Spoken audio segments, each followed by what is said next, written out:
Baden-Powell excelled at all of them. He gained a reputation as a bit of a maverick, but became one of the army's youngest colonels. In 1899, the Boer War broke out. Baden-Powell was sent to South Africa under orders to engage the enemy in the north of the region with the help of local recruits. It soon became clear the advancing Boers had superior manpower, so Baden-Powell decided to hold out in the town of Mafeking. Even 70 years later, Baden-Powell's exploits at Mafeking could inspire small boys, including me. I wrote a project about the Boer War when I was 11. I wrote, Baden-Powell, though remembered for the Boy Scouts, is hardly ever given credit for his defence of Mafeking. Not strictly true, but it's sort of controversial opening.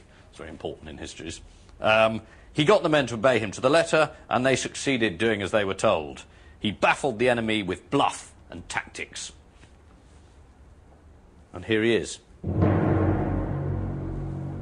about to do it.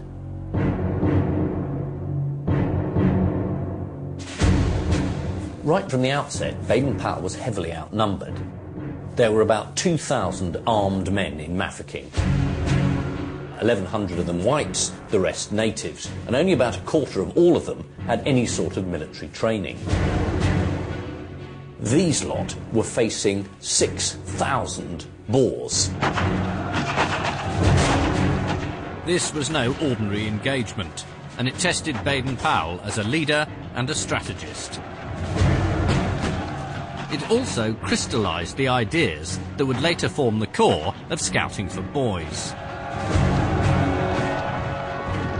Baden-Powell was assisted in his defence of the town by an unlikely force, a group of boys.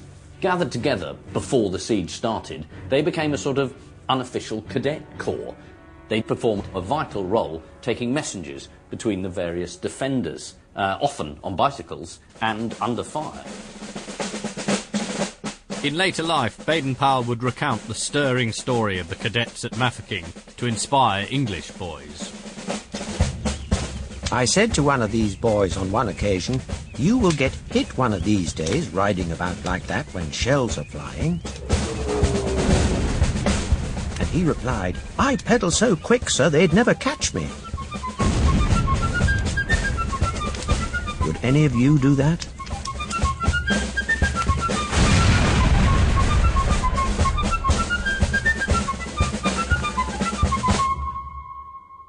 Much of Baden-Powell's subsequent reputation was based not on his complex military strategies, but his use of tricks and ruses to try and fool the Boers into thinking the British were better equipped than they were. They didn't have any mines, but Baden-Powell got these men to walk out beyond the perimeter, carrying big black boxes, and then to bury them deep in the sand at intervals.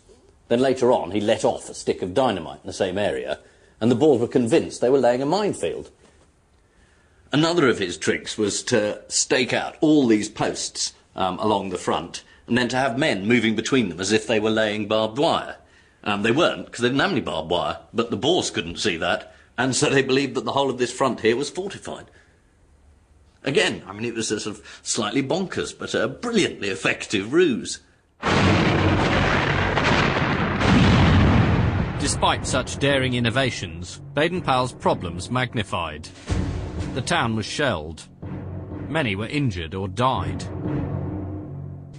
Horses were killed for meat, and food was heavily rationed. Yet convinced he must lead by example, Baden-Powell's positive attitude remained unshaken. People expect you to be able to give them an idea of how long they're going to be in this position and whether the food's going to hold out. And you effectively have to pretend to be omniscient. You have to be ultra calm. And Baden-Powell had been a very successful amateur actor, and he knew what was required. He could act really cool. The siege lasted for 216 days, but throughout it, Baden-Powell's performance, because in a sense that's what it was extraordinary. He managed to maintain not only a stiff upper lip, but a smile as well. When he wasn't pulling stunts against the Boers, he was putting on plays in the town or staging games. And when the public at home heard about his exploits, they glowed with pride. This was true British grit.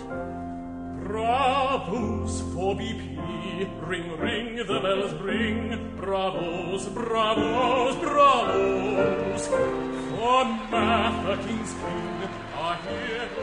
When Mafeking was finally relieved in May 1901, the nation erupted with joy. Baden-Powell was proclaimed a national hero.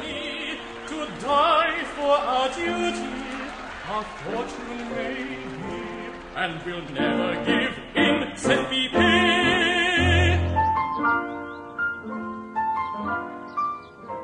The British may have been the ultimate victors, but the Boer War had left the nation badly shaken.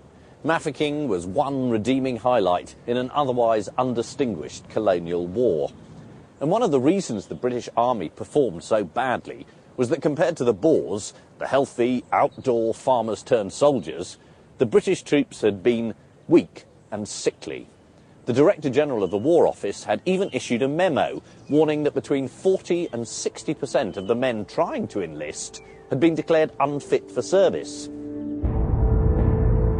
The Edwardian establishment was terrified that after a century of rapid industrialisation, Western society might be, in their words, degenerating. A deeply influential book at the time was Max Nordau's Degeneration, which saw in modern urban culture a kind of frantic pace that he believed would lead to the decline of the West. The dead, carried off by heart and nerve diseases, are the victims of civilization, the consequences of states of fatigue and exhaustion, of the vertigo and whirl of our frenzied life. The Victorian factories had made the nation wealthy, but they'd also manufactured an urban underclass. Undernourished and under-exercised, their offspring were now the Edwardians' problem. Some thinkers even suggested that degeneracy